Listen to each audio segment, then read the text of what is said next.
everybody, JC here with another TNI toy review. And for today's review, we're going to be taking a look at the brand new DCTV 7-inch Supergirl TV series Martian Manhunter figure from DC Collectibles.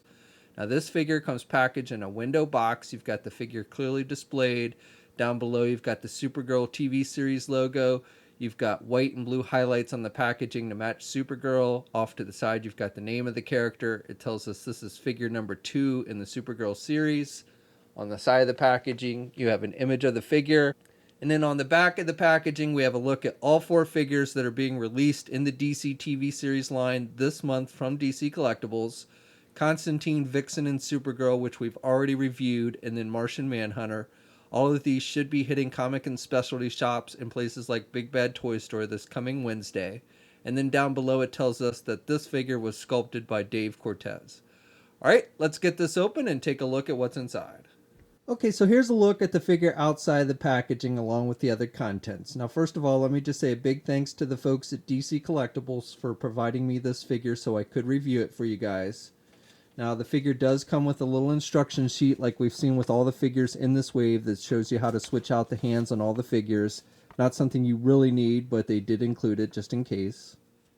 For accessories, the figure comes with 3 different pairs of hands. So you get a pair of closed-fisted hands which are attached to the figure when you first take it out of the packaging. Then you get this pair of open hands with the fingers kind of spread apart a little bit. And then you get a pair of open hands with the fingers all together like for flight poses and such. And you've got pretty nice paint detailing. You've got a glossy black on the fingers and then a more matted type black for the actual glove portion of the costume. Switching out the hands is easy. You just pull off the hand you want to replace. You've got the little peg on the hand and the hole on the arm, and then you just push in the hand that you want to replace it with, and it should fit in pretty easily and nice and tight. So for the figure itself, starting with the head sculpt, I think they've done a really good job with this one. I like the sculpting detail with the jawline and cheekbones and everything. And I like the wash effect that they've given, and you've got the lines on the top of his forehead. And so it looks very true to how he appears in the television series, and he's got the red eyes. And so again, I just think they've done a really nice job with the sculpting detail with this head sculpt. And then the same goes for the rest of the figure. I like the colors, solid paint applications. You've got the red, the bright red on the front of his outfit, and you've got the yellow for the little tabs and some darker blues. And then the rest of the costume is mostly just a gray color.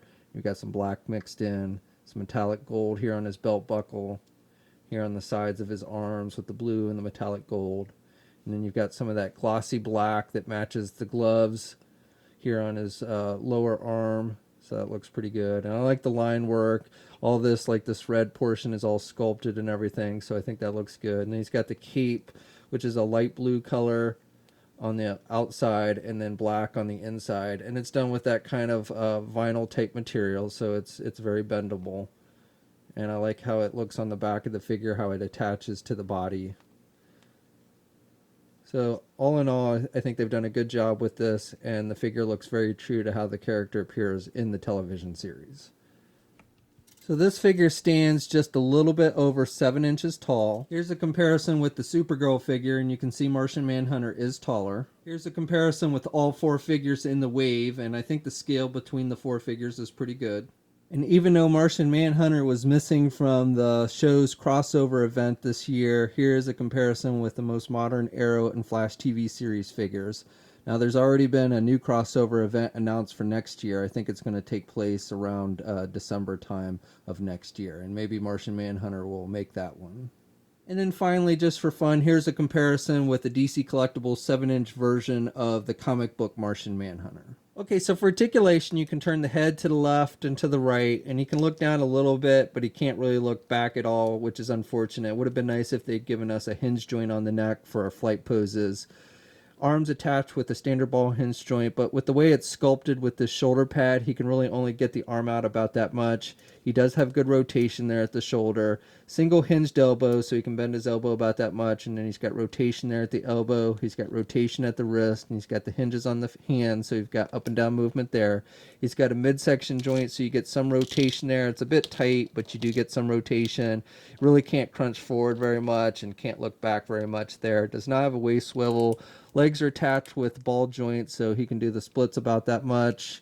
And then you can get the leg forward about that much. This piece, this crotch piece, is a rubber piece, so it does have some flexibility there when you bend the or push the leg forward. And then he can only do the leg back about that much, not really much at all. Does not have a thigh swivel, has a double jointed knee, so good bending at the knee, and then hinges on the feet. So he's got up and down movement with the feet, but he does not have rotation and no ankle pivot, and one peg hole on the bottom of the feet. Okay, so that's my review. So overall, I think this is a really nice looking figure. I really like the sculpting detail with the head sculpt. I also think the sculpting on the rest of the figure and the paint applications are very solid. My only minor complaint with this figure is it would have been nice if they'd given us a hinge joint on the head so that you could do it back for flight poses. Kind of like the same thing I said with the Supergirl figure. But otherwise, I think if you're a fan of the DC TV series line or a fan of the Supergirl TV series, this is one you'll definitely want to add to your collection. Now, this figure, along with the rest of Wave, is slated to hit comic and specialty shops this coming Wednesday. You can also pre-order it at our sponsor, Big Bad Toy Store. We'll have a full image gallery up at toynewseye.com. I'll have a link to that in the video description below. As always, leave a comment. Let us know what you think. If you're so inclined, please like the video. Also, if you haven't already, please subscribe to the channel. I would really appreciate it. You can also follow me on my Facebook, Twitter, and Instagram accounts. I'll have links to those in the video description as well. And until next time, I'll catch you later.